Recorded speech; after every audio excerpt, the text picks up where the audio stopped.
if you are a country music fan, a traditional country music fan, there's no other time period in country music that you would say is more iconic than the outlaw movement back in the 70s and the 80s.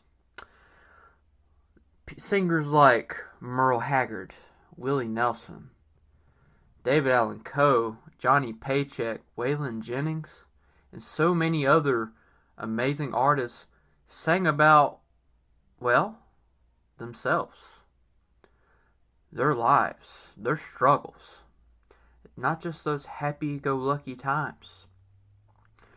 However, there is one group in particular that just mesmerized the country. And I'm not just talking about a group in regards to singers. I'm talking about an actual group that came together. This group is iconic. Some of the best songwriters of all time. Some of the best artists of all time. Some of the best country music, and I underline the word art and artist because what they crafted all together makes me speechless. So, you may be asking, who? Who am I talking about? And it's going to be fairly simple. And this is another song analyzation, song evaluation, song discussion. And the song is by the Highwaymen. And if you don't know who the Highwaymen are, essentially, they are 4 people in a group. It's like essentially you take the dream team, man, compete in the Olympics. You get the basketball team, and this is the essential like lining up of. It's like the lining up of said team, said evaluation. Michael Jordan, Karl Malone, Larry Bird, insert all your Hall of Famers.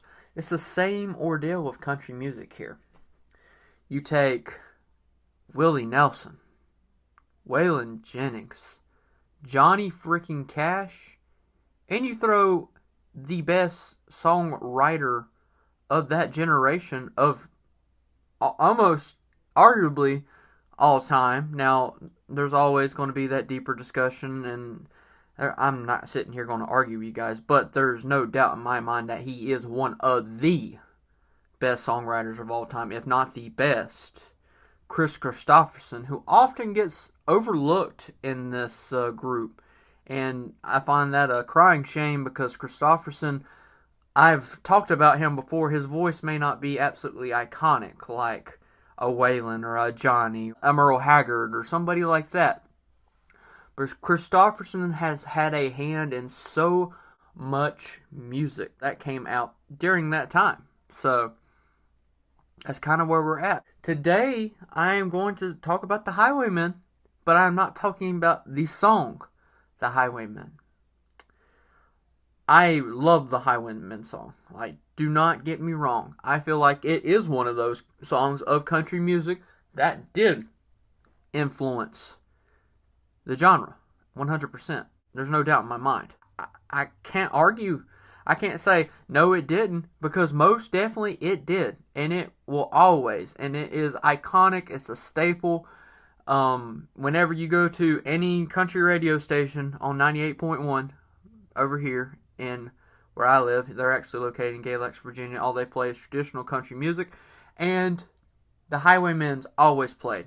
You know, it may not be every hour or anything, but it's always played because it is one of those songs. But one song that I feel like does get overlooked, and I am so glad that if you've not listened to the Josh Morningstar Brother Wilson concert, just talk discussion that I have with my boy Christian, he actually recommended this song. Now, he did struggle a little bit because he called the Highwaymen the Four Horsemen, which I honestly, the Four Horsemen I think of like wrestling, like old school wrestling days, but he's not wrong because these were the Four Horsemen of the Highwaymen. I think that this song that he recommended is an absolute classic and has a deeper meaning than the Highwaymen. So we're going to go ahead and talk about it. And the song that we are talking about today is America Remains by the Highwaymen. This is on the Highwaymen 2 album, the second installment, released in 1990. So, guys, is there anything that you can think of that is more country than the freaking Highwaymen? You know, taking the ragtag outlaws, putting them all together, and have them sing songs together, sing some of their own songs together, writing other songs together, like the live album that they released in, I think it was like 2009, so this is long after the establishment of the Highwaymen group, that they go out and they sing each other's songs with each other. And this album's like 80 songs long, and it's live, and man, talk about just amazing. You know, the Highwaymen song, I would say, is their most popular song altogether. And that song has a deep meaning to it. That evolution, the evolving of generations, always back from the Highwaymen to freaking Johnny Cash on a spaceship in a universe divine, which I think it's kind of funny that I see the memes all the time where it's talking about like the Highwaymen, and it's like Johnny Cash, and it shows a picture of him like driving, he's more or less piloting the spaceship. It's like Johnny Cash piloting the spaceship on acid, and then inserts that said quote from the Highwaymen. It always tickles me. And guys, that song is very iconic, but follows the same pattern of the Highwaymen, right? And it has that same undertone of evolution and how everything's coming back, and does it in a better light in regards to the traditional country sense. So we're actually going to talk about that. I'm actually kind of relieved that the Highwaymen was not the one that he chose, because that's kind of like low-hanging fruit, right? When I ask people this question, I like them to throw it out an outlier, because the songs that I can even come up with are iconic, but the songs that mean a lot to them and what they make country music to them, now that is deep and special to me. So Christian absolutely recommended it, and I am so happy to oblige. So today we are going to talk about America Remains. So first of all, with the names of like Willie Nelson, Johnny Cash, Waylon, and Kris Kristofferson, you can't beat that, man. That's 4 legends, absolute legends of the outlaw movement. Amazing songwriters. I've talked about Kristofferson's amazing writing skills numerous and numerous times. I cannot talk enough about Kristofferson. But the way that he fits into this group, it just works, right? I don't know. It kind of surprises me with Kristofferson, because there's a lot of names out there that they could have chose, right? They could have chose like a David Allen Coe, who's an amazing songwriter in his own mind. They could have chose like Johnny Paycheck, somebody else with that raspy voice, but they chose Kristofferson, and I feel like for that valid reason of he had so much influence in not just his career, the outlaw movement, but to everybody's career that's within the group. Maybe a mentor. And I can't say too much about it, because I would love, and I am, eventually going to start a series. It might even be next episode where I start it and talk about the outlaw movement or the history of country music. Evaluate, learn, teach what made country music the way it is. So, yes, there is nothing more prestigious than these 4 outlaws all together, right? So let's dive into the song. Is upheld on that 3rd pillar that I discussed previously on episode 3. The roots, right, of just being that American. Now that's such a deep subject in itself. What does it mean to be American? What does it mean? And that's a loaded question. You could sit here on hours and just talk about what makes us us and what makes other countries them, that's its own freaking question. And country music does a great job of talking about that question and having that undertone of that question, but it never fully describes itself of what is America. And I think that is the answer, is what it is to be American is constantly evolving. It's constantly changing. It's not, back in colonial times, it was about populating the world with our ideals from overseas, from Europe. And then we had the Revolutionary War. And then we had the Civil Rights Movement. Now, that's a large skip there, but we had so much happen. And if you really think about it here, our country, alright, let's do the math here. Our country is 247 years old. And in that time, America has changed so many ways, in so many different aspects. Politically, trust me, I'm the last person that wants to talk about politics. We can discuss politics in regards to the country music, about how it was affecting certain writing at the time or something like that, but if it does not pertain to country music, I'm going to do my best not to talk about it, because this podcast is to just talk about country music and to escape this wicked world sometimes we live in, man. When I'm recording this, that's one thing that I get to do, is sit here and just talk about something that I love and forget about what's happening, in my career, what's going on in the news and all kinds of stuff. This country's 247 years old. Think of how much it's changed in those 247 years. Just think about it, man. That's crazy to me. Absolutely floors me. 247 years. That is absolutely floors me, because that is a long time in regards to years. We're about halfway to 500 years of this country being together. And, that's not necessarily a thing where I'm sitting here like, wow, this country's getting old, It's more or less sitting there like, think about all the progression that we've had as a civilization in those 247 years. We went from being essentially Europe, England's, Spain's, whatever, colonies, workers, whatever you want to call it, to being our own independent country with our own economy, with our own laws, and may not be necessarily the best sometimes. There's a lot of crappy stuff that people put into law and stuff, but we've evolved a lot. And if you just look at the avenue of country music, it's evolved so much in those years. It didn't even used to be a thing back then.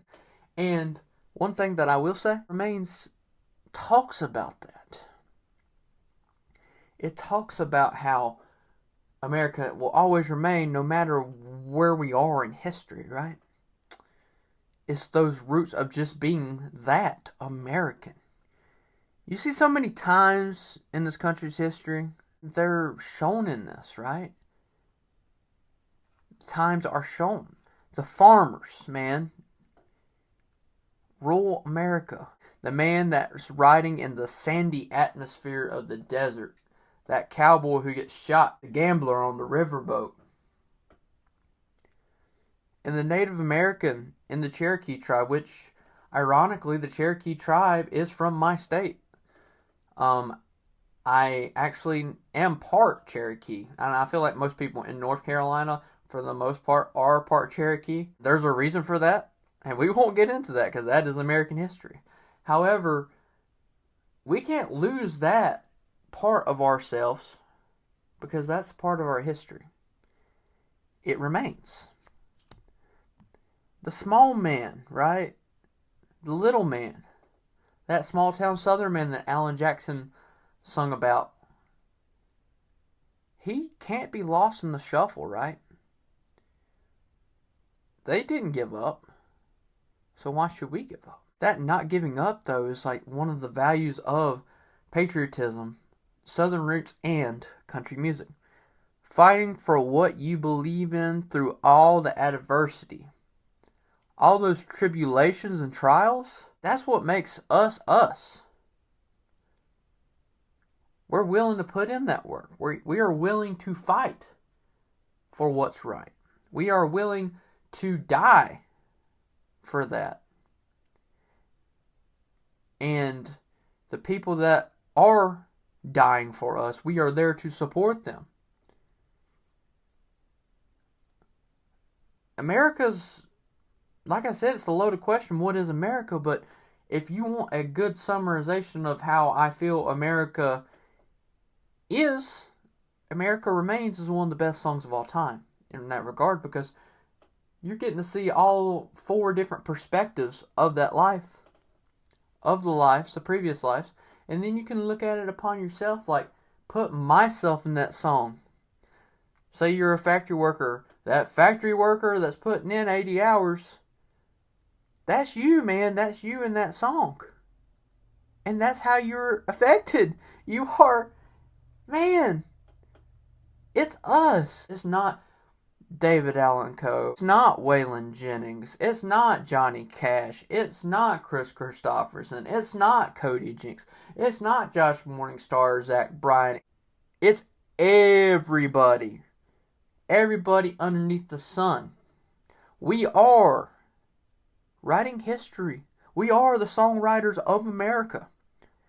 We may not be writing the songs ourselves, but we are writing the material for the songs. If you're that factory worker putting in those 80 hours every week, you are. You're that mechanic that's turning wrenches till your knuckles are bleeding. You are. If you're a guy sitting on a chair talking about country music because you love it, you are.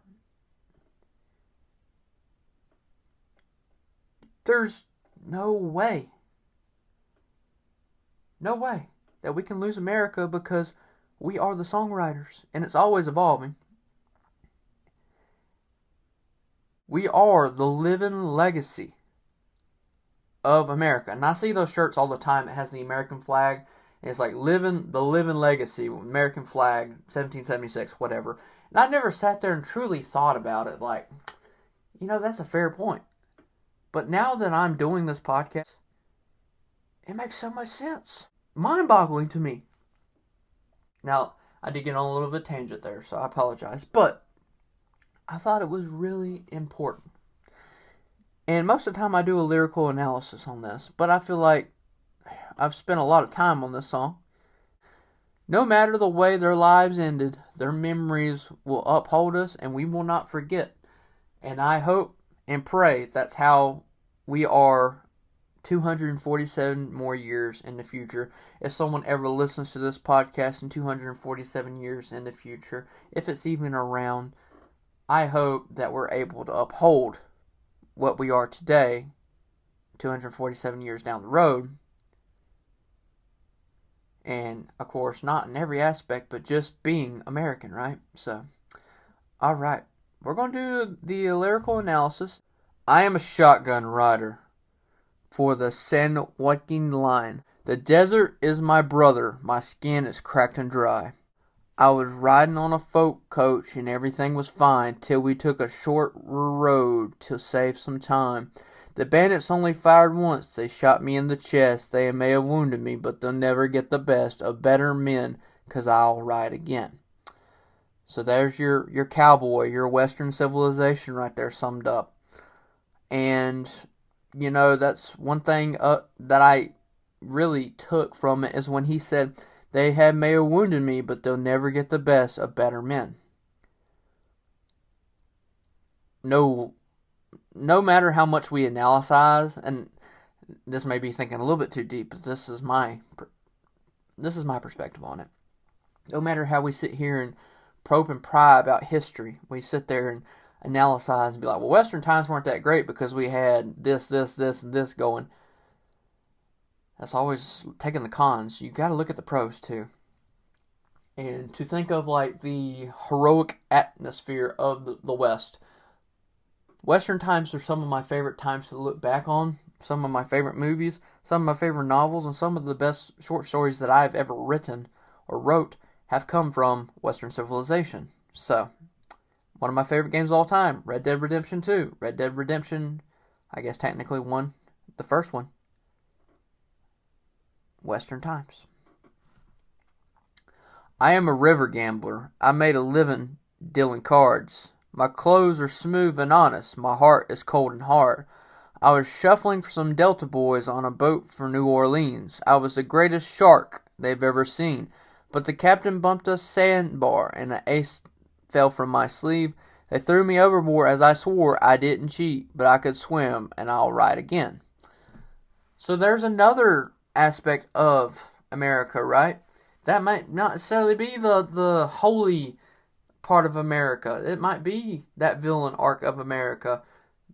You know, it's an interesting viewpoint. And you can sit and chew on that for a little while. That's a lot of meat right there. But that could be just in general, our evil ways. But that's still part of us. And then the chorus hits, we are heroes of the homeland, America remains. We live in many faces and answer many names. We will not be forgotten, we won't be left behind. Our memories live on immortal minds, and poets' pens will write again. From the and poets' pens, right? The songwriters. But not just the songwriters, if you really think about it, historians. We won't lose them because we actually take time to talk about, we sing about, we write about, we learn about history. And I believe that history is one of the deepest subjects that you can learn in school. And I'm not going to be the first one to sit here and tell you, oh, history was my favorite subject. Absolutely not. But some of my favorite memories from school are from history classes. I took a class in community college. It was a specialization history class. I didn't have to take it. It was an elective. I chose to choose this class for my associate's degree. One, I liked the teacher style and how he did his tests, but then he changed it up, of course. That's a whole different story. But it was talking about the Civil War, and it analyzed and took it from the most down-the-line perspective, regardless of what you believe. It put it right down the line and talked about both sides. And then we read evaluations and stories of the time and the civil rights movement and stuff like that. Past that, it was an amazing class. But history is so deep, and there's so much that you can dig into history to write songs. And I feel like that's one thing that country music does so well, is we dig deep and we read so much and we write those songs. Like, for instance, I know Cody talked about in his Unplugged album of Adobe Sessions that he really, really looked into the Dust Bowl and studied on the Dust Bowl, write the song Dirt. And you can tell it. You can tell from the details that it almost feels like you are there. You can see it in your eyes. You close your eyes, you can see it. So songwriting necessarily doesn't have to be just from the heart. It can be from past historical events. Again, Southern roots, patriotism. Third pillar. I am a Midwest farmer. I make a living off the land. I ride a John Deere tractor. I'm a liberated man. But the rain, it hasn't fallen since the middle of July. And if it don't come soon, my crops will die. The bankman says he likes me, but there's nothing he can do. He tells me that he is coming, but the clouds are coming too. He ain't my friend, and I'll ride again. So there's the whole rural America fighting against essentially the corporate side of America, right? And that's always been one of those things that America's always been fighting from, even from back in the days of Europe. And there's that fight, that eternal fight and the external fight.